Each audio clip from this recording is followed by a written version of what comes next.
The Knicks showed that the Knicks are a real team. They beat a team that they should beat, one of the worst defensive teams in all of basketball. And again, it's about culture. It's about the way the coach is handling the team and how the team is responding to the coach and how the team is responding to their best player. I often say in the NBA, you're only as good as your best player and your coach's relationship.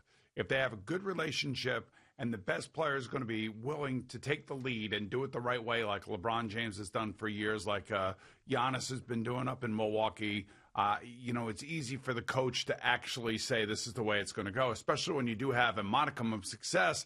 Then the rest of the bench comes along. And the nice thing over the last two games for the Knicks has now been the reemergence of Mitchell Robinson. We could talk about Julius Randle until we're blue in the face, and rightfully he deserves it. He deserves every accolade that is being thrown at him because he came back and he was determined to right what he felt last year was a wrong. And then, of course, they don't get a chance to go to the bubble and all that other stuff. They haven't played basketball in 9 months before the season started. And now, all of a sudden, this guy has become legitimately one of the best offensive players in football basketball at his position. And he also is one of the top rebounders in the league every night. So you add Mitchell Robinson to this mix, and Mitchell Robinson is now coming off of the bench because Nerlens Noel has played so well. And, if I were Tom Thibodeau, why would I change the way things are going if they're going well, especially with the starting five. So I love the way that they played last night. I did. And I love the fact that, they hadn't scored over 100 points in the previous 4 games. And they knew that they were playing against a horrific defensive team, which is mind-blowing to me, especially with a team that has Russell Westbrook on it. Yeah. Well, I mean, it's mind-blowing that, their big two or whatever you say have been so dismal. The Wizards thought that, trading John Wall and that whole situation and bringing Westbrook in, and, maybe they'd be able to squeeze something out of this season. I mean, it's really, really bad. But I love the fact that the Knicks can take advantage of that. I think it's great. And you better beat them twice. So you're right. I mean, everything we've said about Julius Randle is so good that it's almost like, you keep saying it gets boring, which is one of the highest compliments a player can get, is when you're so good you expect it, you don't even say it anymore because you've played that way the entire season. Now, if I'm Leon Rose and I'm Scott Perry and I'm everybody else in this front office, I look at the start of this second half and I say, all right, we're beating up all these good teams. And we're damn close to the best teams in basketball. Now, Milwaukee, they didn't play very well against. But Brooklyn and Philadelphia, the best teams in the East, I mean, they fought tough. And I understand they weren't whole, those two teams. Embiid didn't play, that obviously Kevin Durant didn't play for Brooklyn, but they were close. Do you make a trade to make the Knicks closer? I think ultimately that it's probably not going to happen. Yeah, I think it all depends on what assets you have to give up. I also believe that with all the changes and the moves and everything that have already been made this year and everything that they've had to deal with, and now Mitchell Robinson finally back, I'd like to see this group make it and take the team there. And I don't want to. Again, when Derrick Rose finally comes back and he's hopefully 100% and he's the player that he was when he first got here and he settled everything down, and Elfrid Payton's back and they're full again and they're healthy again, making a trade, a mindless trade for somebody that's going to be a rental, that you could wait for in the offseason and sign, give this group a chance. They've actually bought in. You wanted a new culture here. You wanted the coach to set a new standard. Well, he's done that, and these players have listened to him. And there's been some nice development. Obviously the Obi Toppin thing is probably the most disappointing thing right now. But again, as you saw Julius Randle talking to him last night, it's just about that young man's confidence. It will come around. Julius Randle wasn't the most confident guy when he came here, and then all of a sudden, look at the transformation. So a little bit of maturity helps. There's no question about that.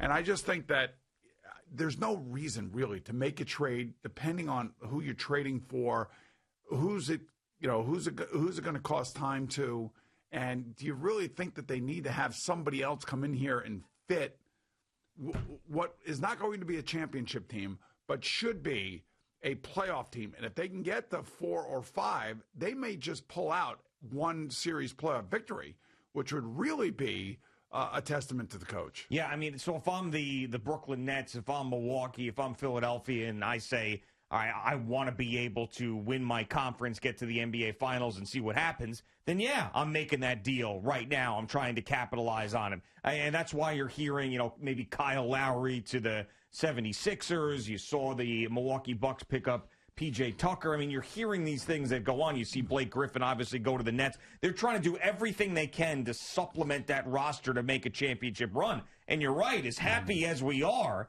with the Knicks this season, they're just not in that conversation. And unless you're getting Steph Curry or one of the top players in the NBA to join the Knicks, which you're not, then they're going to remain out of that conversation. So I'm totally on board with letting this team do what it does, see where you end up, reassess it in the offseason, and see if you can build a roster that can really compete to be one of the top teams in the East in the next year or so after that. You know what? The word you said is compete, and this is what this team is doing, and it was fun to watch it.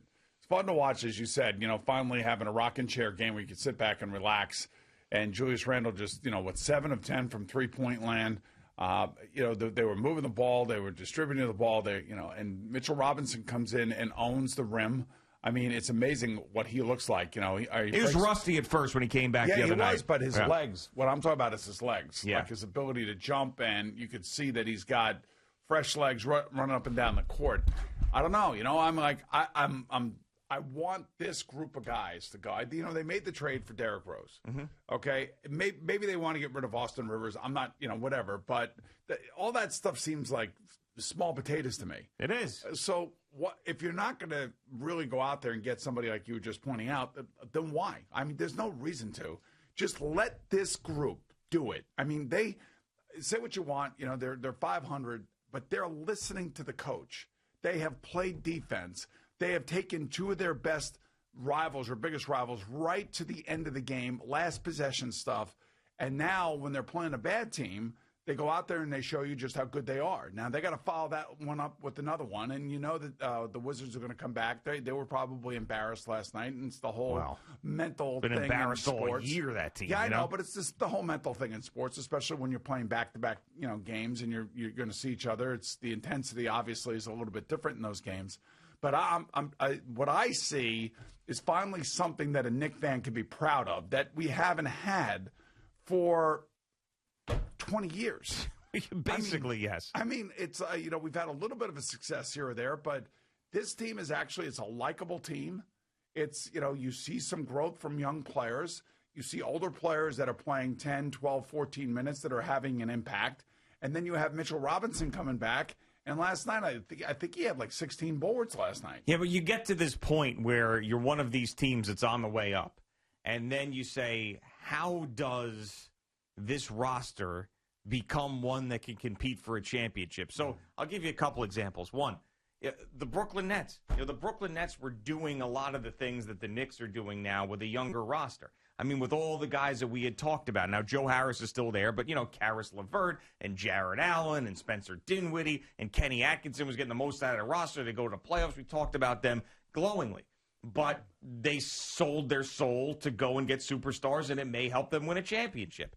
You look at a team that has done it the right way, or the way that we would love to see, other than a bunch of players just joining forces in one place, like the Utah Jazz. But you even say it yourself. Like, do you really believe that the Utah Jazz are going to win a championship? Are they going to run into one of these teams that had the superstar magnet in one place and then they went on to win? So, I mean, I as much as I'm enjoying the moment, I just wonder, what is the next step for the Knicks and how do they get to that level? I mean, it's like you have to be a place like, L.A. where LeBron wants to go and then Anthony Davis wants to go. You have to be a place like Brooklyn where KD and Kyrie get together and then James Harden go. I mean, so it's like, so when you think about you're having it play out in your mind. I know. Where are they going? So I'm just trying to stay in the moment a little bit, but it's one of those questions that I don't have the answer to right now. I don't know who it's going to be. I think it's an off-season kind of situation, and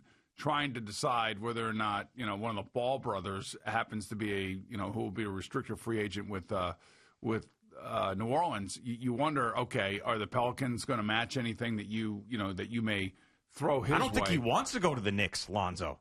Really? I mean, I thought LeVar said that's what LeVar said. I don't think Lonzo did. Well, all I know is that I think you have a starting point. Your starting point, obviously, is Julius Randle. He deserves to be here. Yeah, oh, of course. Absolutely. At the beginning of the year, I was thinking, okay, maybe, just maybe, he's trade bait and they can get more assets back and they can continue to go young until they finally continue to hit on players. But in the NBA, it doesn't really seem to matter. I mean, you have to have top-end talent, and who is that top-end talent that's going to be available? And the question is Mitchell Robinson and Emmanuel Quickley and R.J. Barrett and Obi Toppin players that are going to continue to grow? R.J. Barrett's been playing great. He has been. It's something that's nice to see in his second year.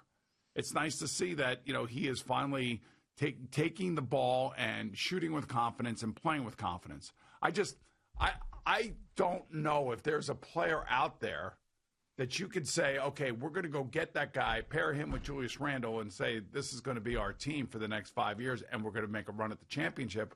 When the Brooklyn Nets have what they have. I know.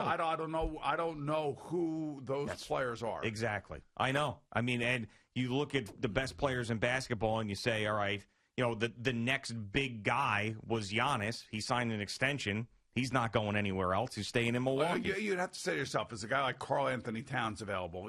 Minnesota's in the middle of a rebuild, and they're going to have most likely either a number 1 or number 2 pick coming out this year. Do they have multiple players at the same position that they maybe want to move that were high draft picks? These are all the things that Leon Rose has got to look to in the offseason. And I also believe that Leon Rose did represent Lonzo Ball.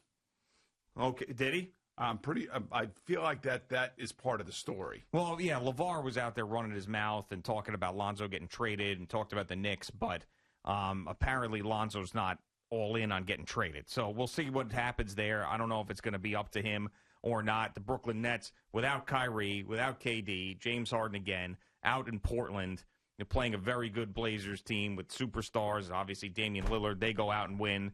So they continue to roll. We'll see what happens. I mean, James Harden's unbelievable. Yeah, I know, and we'll see what happens. I guess Steve Kerr's talking about, not Steve Kerr, my goodness, Steve Nash is talking about, a neck injury and maybe watching his minutes because he's been playing like crazy. So we'll see maybe if KD comes back, if James gets a little bit of a rest here or there. At least he's there. I mean, it's lining up for them as good as it could possibly line up as long as, those three are playing together and they're healthy. So, they're just cruising. But, James Harden could – so right now the MVP favorite is Nikola Jokic of the Denver Nuggets. He's plus 110 to be the NBA MVP. He's the favorite. I mean, you could make a case that James Harden is that guy. Now, I know that the way it ended in Houston, people are going to say, you're going to make that guy the MVP, the way he forced himself out of there? But what we've seen from him since he's come here – yeah, but the MVP is about his basketball playing prowess. It has nothing to do with how he, got himself out of Houston and what he left behind. It has nothing to do with that. It's all about what is the impact that he has on his team. And when you take a look at the fact that he's out there, I can't believe, he's out there playing every game. We're already in the second absence for Kyrie Irving. Kevin Durant's only played 19 games. And this guy is out there every night playing. And he was the one who, at the beginning of the season, was nowhere to be found. It is the craziest thing ever. Yeah, it really is. Think about his arc this season. I know. It's the craziest thing ever. And then to come to Brooklyn and have Kyrie disappear for a second time in a year, and KD not even on the trip or on the on the court, and the only guy that's left to pick up the pieces is the guy that started in Houston, and started in Houston by being out of shape and forcing himself out and torching his teammates. It is insane. Yeah, it is insane what he is doing. Yeah, and now obviously his history is playoffs. Let's see you do it in the playoffs.